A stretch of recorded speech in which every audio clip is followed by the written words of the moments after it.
आप सभी विश्वासियों को जयसु। आज का सुसमाचार सन्मति के अध्याय 8 वाक्यांश 28 से 34 से लिया गया है।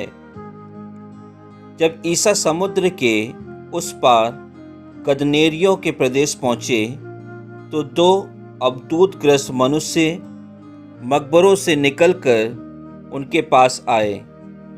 वे इतने उग्र थे कि उस रास्ते से कोई भी आ जा नहीं सकता था। वे चिल्ला उठे, ईश्वर के पुत्र, हमसे आपको क्या आप यहाँ समय से पहले हमें सताने आए हैं? वहाँ कुछ दूरी पर सूअरों का एक बड़ा झुंड चर रहा था। अवधूत यह कहते हुए अनुनय विनय करते रहे, यदि आप हमको निकाल ही रहे हैं तो हमें सूअरों के झुंड में भेज दीजिए। ईसा ने उनसे कहा, जाओ। तब अवधूत उन मनुष्यों से निकलकर सूअरों में जा घुसे और सारा झुंड तेजी से ढाल पर से समुद्र में कूद पड़ा और पानी में डूबकर मर गया। सूअर चराने वाले भाग गए और जाकर पूरा समाचार और अवधूतग्रस्तों के साथ जो कुछ हुआ यह सब उन्होंने नगर में सुनाया। इस पर सारा नगर ईसा से मिलने निकला और उन्हें देखकर लोगों ने निवेदन किया कि वह उनके प्रदेश से चले जाएं। प्रभु का वचन है। ईश्वर को धन्यवाद। आज के सुसमाचार में हम देखते हैं प्रभु यीशु ख्रिस्त समुद्र के उस पार कदनेरियों के प्रदेश में पहुंच जाते हैं। वहां वे शैतान से पीड़ित दो लोगों को चंगा करते हैं, अर्थात हम कह सकते हैं दो अवधूतग्रस्त मनुष्य जो कब्रों के क्षेत्र से निकलकर बाहर आते हैं। वे इतने उग्र होते हैं कि उस रास्ते से कोई भी आ जा नहीं सकता था, लेकिन प्रभु यीशु ख्रिस्त अपने शिष्यों के साथ वहां जाते हैं। वे चिल्लाकर कहने लगते हैं, ईश्वर के पुत्र, हमसे आपको क्या आप यहाँ समय से पहले हमें सताने आते हैं?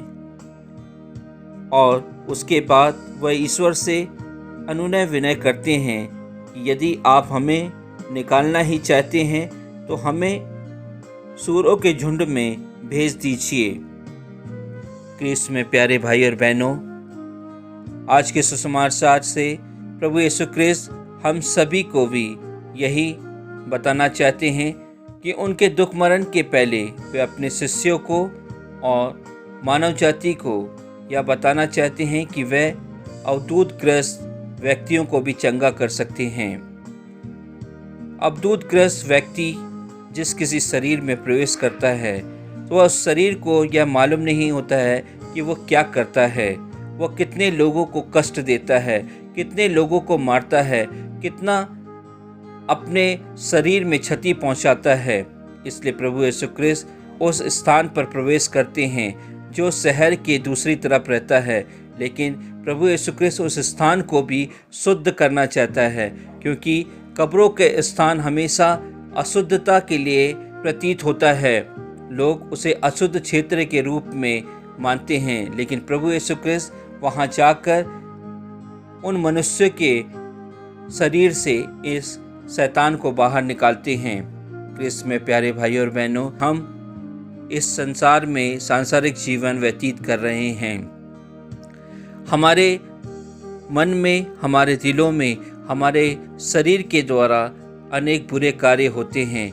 हम भी दूसरों को क्षति पहुंचाते हैं, दूसरों को मारते हैं, दूसरों के ऊपर हम बुरा व्यवहार करते हैं।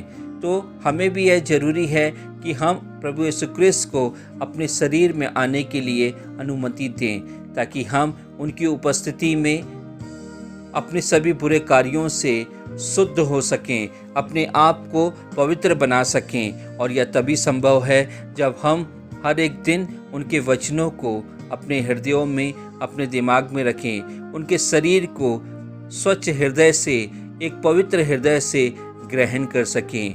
क्रिस्त में प्यारे भाई और बहनों, जिस प्रकार प्रभु यीशु क्रिस्त ने उन शैतानी आत्माओं को सुअरों के झुंड में भेज दिया, लेकिन वो सुअर जो इस समाज में अपने आप को एक तुच्छ जानवर समझता है, वह भी उस शैतानी आत्मा को अपने शरीर में ग्रहण करना नहीं चाहता है और वे समुद्र में कूदकर मर जाते हैं। वहाँ के लोग प्रभु यीशु क्रिस्त से मिलते हैं, उनके कार्यों के लिए उनको धन्यवाद देते हैं, लेकिन उनसे विनय करते हैं कि आप उस शहर को छोड़ के चले जाएं। क्रिस्त में प्यारे भाई और बहनों, वे इसलिए विनय करते हैं क्योंकि वे बुरी आत्माओं से दूर तो रहना चाहते हैं, लेकिन अपने नुकसान को नहीं सहना चाहते हैं। वे सूरों के बीच में रहना चाहते हैं। हम भी अपने जीवन में यही करते हैं। जब कभी हमें अपने पुरोहितों के माध्यम से या मौका मिलता है कि हम अपने प्रभु यीशु क्रिस्त को अपने शरीर में ग्रहण करें, लेकिन कुछ ही दिनों बाद हम फिर से अपने पुराने व्यवहार में चले जाते हैं, अपने पुराने कार्यों में चले जाते हैं। क्रिस्त में प्यारे भाइयों बहनों, आज हम इस सुसमाचार में मनन करें, चिंतन करें और यह प्रण लें कि हम हर एक दिन अपने कार्यों के द्वारा अपने शरीर को, अपनी आत्मा को पवित्र रख सकें, ताकि हम अपने कार्यों के माध्यम से प्रभु यीशु क्रिस्त के राज्य में प्रवेश पा सकें। आमीन।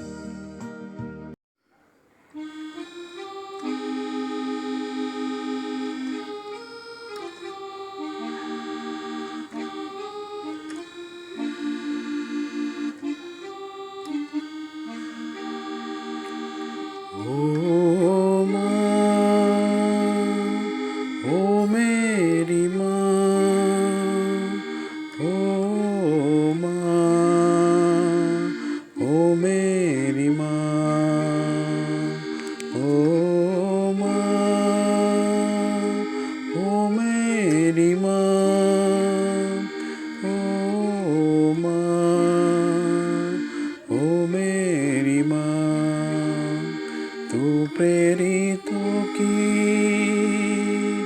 रानी है माँ, आंचल में तेरे मिलती दया। तू प्रेरितों की रानी है माँ, आंचल में तेरे मिलती दया। तू ही आशा की किरण है माँ, सुन ले तू मेरी विनती। तू ही आशा की किरण है माँ, सुन ले तू मेरी विनती। तेरी शरण में जो आए माँ, दे तू दया चल की। तू प्रेरितों की रानी है माँ, आंचल में तेरे मिलती दया। ओ माँ, ओ मेरी माँ, ओ माँ, ओ मेरी माँ। कल्याणी तू करुणा है माँ, भर दे तू मेरी झोली। कल्याणी तू करुणा है माँ, भर दे तू मेरी झोली। वरदानी तू जीवनदायी माँ, दे दुख पाचल की। तू प्रेरितों की रानी है माँ, आंचल में तेरी मिलती दया। तू प्रेरितों की रानी है माँ, आंचल में तेरी बिंदी दया